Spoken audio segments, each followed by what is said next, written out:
তুমি যাই করো, দেখো ছোট বাচ্চাকেও আমরা ছাড়ি না, আমাদের কাছে ক্ষমতা আছে, মানে আমরা যা ইচ্ছে তাই করবো। তো আমি এই পরিপ্রেক্ষিতে গোটা বাংলার মানুষকে বলবো, আপনারা একটু ভেবে দেখুন যে ঠিক চলছে না, ঠিক চলছে না। সামান্য সিপিএমকে ভোট দিতে হবে না বা আমাদের পক্ষে আসতে হবে না, কিন্তু আপনি জাস্ট বলুন যে যা চলছে ঠিক চলছে তো? মমতা ব্যানার্জি যা করছেন ঠিক করছেন তো? এই সিদ্ধান্তটা যদি আপনারা না নিতে পারেন, তাহলে কিন্তু আমি বলতে বাধ্য হবো যে পাগলেও নিজের ভালো বোঝে, আমরা বুঝতে পারছি না।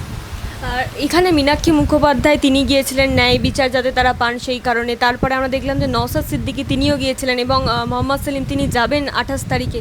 কিন্তু এনারা প্রত্যেকেই তাদের পাশে দাঁড়ানোর জন্য গিয়েছিলেন, ন্যায় বিচার চাইতে গিয়েছিলেন। কিন্তু যখন তৃণমূলের বিধায়ক সেখানে গেলেন, সেখানে টাকা নিয়ে গেলেন। কারণ এটা তো তৃণমূলের একটা স্বভাব হয়ে যাচ্ছে যে সব জায়গায় ওনারা মনে করেছেন যে টাকা দিয়ে গণতন্ত্রের মুখকে বন্ধ করে দেবেন।